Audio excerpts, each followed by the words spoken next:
everyone, and welcome to Lake Oswego United Church of Christ. My name is Adam Erickson. I'm the Minister of Faith Development here, and I am here with the Reverend Jennie Ott. Hello. Jennie is the pastor here, and we thought it would be fun if we just had a little conversation about Jennie. And Jennie, when I first came here before I was Minister of Faith Development, we walked through the doors and there was this person who greeted us and said, "Hi, my name is Jennie and welcome to Lake Oswego United Church of Christ." And we came in and we sat on the pews and all of a sudden there was Jennie leading worship. And I was like, wow, I've never seen that before. So it was just this very personal aspect to you that is just easy to relate to. So thank you for that. Yeah. So I just thought I'd ask Jennie like 3 questions. And first, Jennie, what was church like for you growing up? Sure. Well, I grew up in the Episcopal Church, and mostly in Atlanta is the one I remember most. And I just remember it as something I totally loved. We moved around a lot when I was a kid, and so every time we moved to a new place, the first thing we did was find a church. And so it was like a second home for me. And I grew up in a church with wonderful female priests, so that was a big plus to be able to see someone like myself in leadership. Great music, great Sunday school program for kids, and also we had a homeless shelter in the church that I went to in Atlanta, and I just remember helping with my family to make sandwiches and serve the people in the shelter. And so it was just a really fun experience that always felt like a second home. And in fact, I'm still friends with some of the people that I went to church with way back then. So you grew up Episcopalian. Mm-hmm. How did you find your way to the UCC? It was a bit of a long journey.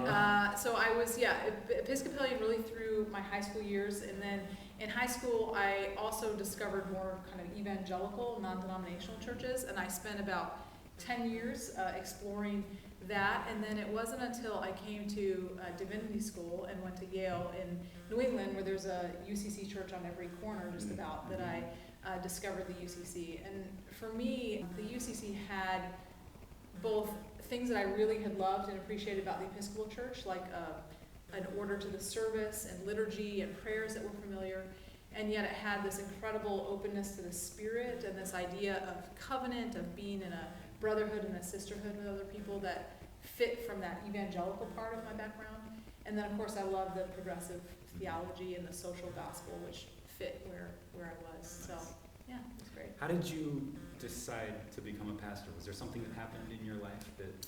I would say actually, in the Episcopal Church, I grew up in Atlanta. It was a huge church, downtown Atlanta. And after confirmation, which was in 6th grade, we could become acolytes. And so I signed up to do that, and it was so much fun. So, on the weeks I was signed, I would come early, put on the robe, the belt, and get to walk down and process down the aisle, holding a torch or holding the Bible or just helping behind the scenes. So helped with communion. My favorite Sundays to acolyte were baptism Sundays, because the minister got to carry the babies around the church and everyone was always so joyful. And so it was actually really through that time that I saw just what it was like to be part of those services and be with people in really meaningful times in their lives, and just to walk with people through all the ups and downs. What was your relationship like with the pastor at that church? So there were 4 priests, and they were all fabulous. And so there were, I knew all of them in kind of different ways. The ones that I was closest to were the ones that taught confirmation in church school. They were always very approachable, and actually one of the times I can remember, I was acolyting and I actually was not feeling well during the service. And the priest at the time, Barbara, got me, and we went and sat on the back steps, and I can still think of it, she sat there and she showed me this little trick with my hand about how to if you just rub this part of your hand, it will help nausea and anxiety and stuff to go away. And so I still remember it was in the middle of a service. She just took me outside and sat with me on the back steps. So I always think of that as a little moment of wow, that was somebody really taking care of that. So what is it about LOUCC that you like? Oh my goodness, that's a great question, a hard question to answer, because we don't have enough time, I don't think. But so the very first two things I ever noticed about the church, it was actually over a phone conversation before I had even come out here and met the folks. But it was a deep sense of community and caring for each other. And I knew that on the first phone call because one of our search team members, her husband was dying of cancer at the time. And there was a question that they asked me about how would you attend to my husband and to our family, and what would you do? And I just thought that's such a real question about where people are. And it was so clear that this committee loved each other and cared for each other, and they wanted someone to come in who would love and support this community and receive the love and support of the community. And so that's been a huge a gift that I have learned from and grown from and been part of since I've been here. And then the second thing I noticed right off the bat was just the commitment to social justice and to mission and making the world a better place. At the time that I interviewed, the church was working on bioswales and rain gardens, and I didn't even know anything about bioswales and rain gardens before moving out to the Northwest or this church. And so it was just a great learning opportunity about a church that puts its faith into practice. And so since I've been here now 6.5 years, I feel like that's what I've just been learning over and over again.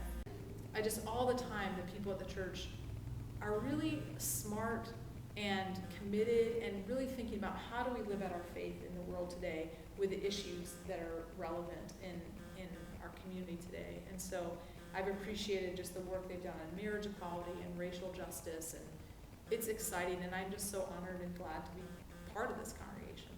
That's awesome. Well, Jennie, thank you for being with us today. Yeah, thank you. Awesome. And hope to see you on Sunday here at LOUCC. Yeah, please join us, 10:30 a.m. See you then.